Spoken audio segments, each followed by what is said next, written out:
Hey, it's Minic Mike, and we got four more figures I'm going to show in this video.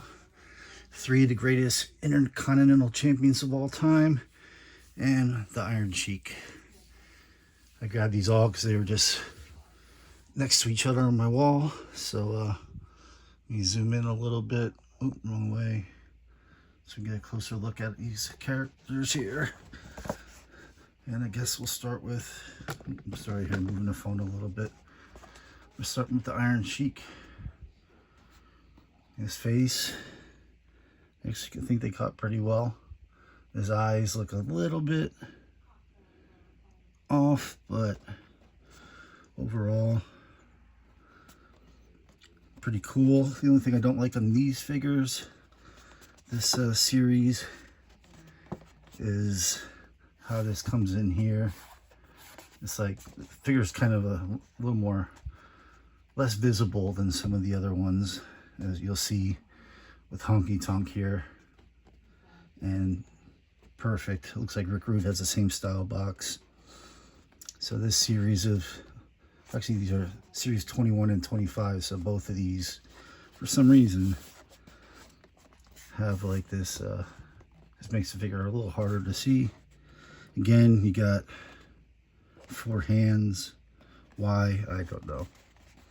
Why do they feel the need to put four extra hands in the figures? And there's nothing really special about the hands. He's got, well, this one he's got a, like he's holding something. I wonder if there's an accessory in here. And this one he's got his finger up. But yeah, gotta love the Iron Sheik. One of my favorite, characters, at least in WWE history, and also in post WWE, just his persona and his crazy rants and interviews are always very entertaining. Guess this box came with a young Hogan, an Andre. I wish I could have picked up the Andre. Still haven't found a good looking Andre. Sheik and Jimmy Hart. The Sheik, I'd probably give him here, I love the Sheik, but the figure, he does have the pointy shoes. I'd probably give a 7 out of 10. So we'll get a 7 for the Sheik. We'll go to the other one that's got the same type, even though it's 4 series apart. This one I think is a little more visible. You got Rick Rude, one of the greatest intercontinental champions of all time. I really think he should have been world champion at some point, but it didn't happen in WWF at the time. Again, they give him multiple hands, and I don't see anything else. His face does look a little off. He doesn't quite capture him.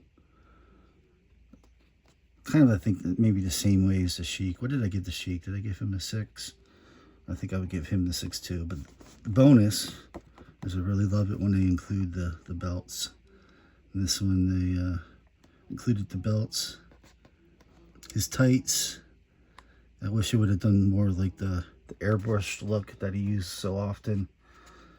This kind of just looks like no, it just doesn't look airbrushed, just looks like stuff on there. I don't know how to explain it, but if these guys remember Rude in WWF, you understand what I mean. But yeah, it's definitely cool to have another one of my favorite wrestlers of all time. I remember I did see the Psycho Sid in the JBL, and I've probably seen the Hitman too. I have Ultimate Hitman, so maybe I'll show those next. I have 4 Ultimate figures, only 4, because they're a little more expensive, so only get them when they're on sale or they look really, really great. Ravishing Rick Rude. Gotta have him in my collection. For most of these figures, I only collect, I only get 1 of each figure. I won't get 2, except for some of the AEW ones. And this one I just noticed has a little damage here. I don't remember that having that. I don't know if he maybe fell off my shelf one time, or what happened there. Oh, there's a tiny bit of dust there. But we got Mr. Perfect. Again, he has a belt, which is a big bonus. And his face, again, not quite perfect. No pun intended. But you can tell it's him. And what's this? Okay, oh, that's his towel. So at least an accessory that makes sense is towel that he always had around his neck when he would come up to the ring. The only thing that would have been cool is if he had maybe a hand with a pack of chewing gum or something, because he always had chewing gum and spit it out. Looks like this has Triple H, it had DiBiase, Perfect, and Valentine. I don't remember if I saw them in stores. I think I did see the Valentine, and I would prefer, you know, not the Rhythm and Blues Valentine, earlier Valentine. I don't think I saw the DiBiase. I probably would have picked it up unless it really looked like crap. But yeah, we got Mr. Perfect. See, it says True Effects on here, True Lifelike Details. The other ones didn't say it, but my Honky Tonk does. So this is a Series 20, I guess. And then we'll go to the greatest Intercontinental Champion of all time, the Honky Tonk Man. And again, this is what I like to see. They do have 2 extra hands there for some reason. But he's got his guitar, you know. It would have been, you know, a lot less cool if the figure didn't have the guitar. He has a jumpsuit. It doesn't look like the jumpsuit, or maybe it does. I think the jumpsuit might come off. And the face here, I think out of these 4, it's the best looking one. Looks most like Honky Tonk Man. And it said the suit looks good. You know, and the guitar is an awesome bonus. You know, I'd actually probably rather have that than the belt, since I got other ones with belts. So it's really cool they threw the guitar in this. Guess this is part of Greatest Hit series. Oop, I actually have that. Terry Funk. We'll show that in another video. I don't collect Warrior just because I don't like him as a human being. The Bulldog, I would rather have his you know, British Bulldog attire. Like a 2-pack with Dynamite would be awesome. And yeah, Bruno would be cool too, but I don't think I saw the Bruno. But that's another cool one. The Honky Tonk Man, the greatest Intercontinental Champion of all time. He's also very good to watch in interviews. He's he's knowledgeable, and a lot of times he's drunk. What are you gonna do? Yeah, I wish he would have had a little bit longer of a run. And I know he went to WCW, and they didn't do much with him there. But he was like a super heat magnet. He was great at getting booed. That's what you want out of a good heel. And Perfect could play he played babyface at times, but he's also has like the perfect heel attitude. You know, smug, thinks he's perfect and above everybody else. It's a great character. He did a great job in the role, and he's one of the best technical wrestlers of all time. You know, he's put on good matches. Same thing with Rick Rude. I said, I have no idea why they never gave him the championship belt. I think just at the time, you know, with Warrior and Hogan and all, they're politicking and keeping the belt on themselves. And I think he was still around when Hart was champion. You know, it would have been good to see him and Bret Hart. I don't know if they ever had it. Did they ever have like a championship fight or rivalry? If they did, I don't know why they didn't put the belt on Rude for at least a little while. I think it would have been awesome. And of course, Iron Sheik was champion for a little while. He beat Bob Backlund just to get the belt off of face, so then Hogan could defeat him later. And I know Sheik told that Hogan was actually I guess the agreement was he would lay down for Hogan, and Hogan would lay down for him one more time and give Sheik one more run, but that never happened. Hogan never returned the favor, not even for a little while, and I guess that birthed the Sheik's F Hulk Hogan attitude for the rest of his life. So whether that's true, whether they did promise Sheik another title run or not, who knows? I don't know if Vince has ever said anything about it, but I'm sure Hogan would deny it.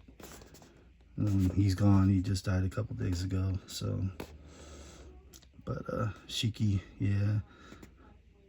And then he came back when he was part of the Iraqi faction. That was kind of like a waste of his talents, but at least he got on TV again for a couple months then. I think that's pretty much the last we've really seen him in WWF, except I think he was at the Gimmick Battle Royal. What was that? The WrestleMania... Was it WrestleMania 20 where they did the Gimmick Battle Royal, the 20th anniversary? I wish they would do that every year. It doesn't need to be a long match, 20 minutes, just to see the old guys get in there and reminisce.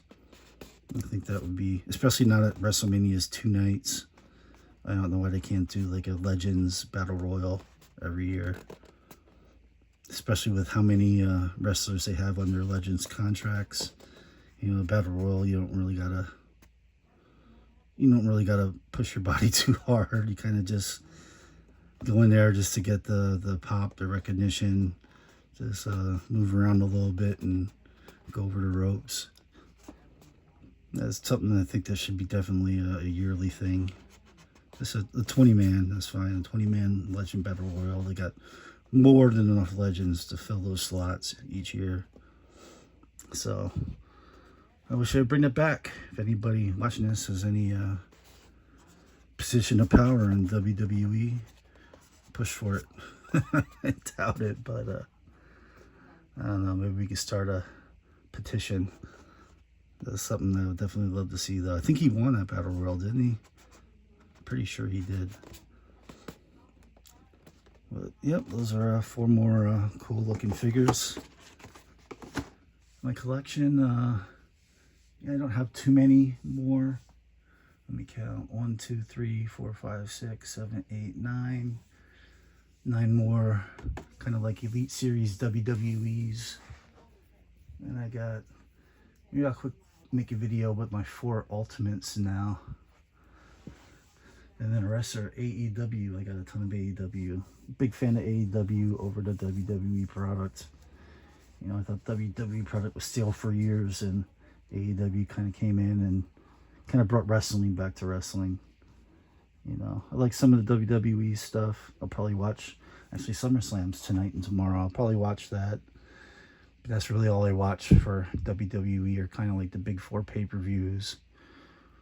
Or if I hear of like a really good match that's going to be at one of the smaller pay-per-views.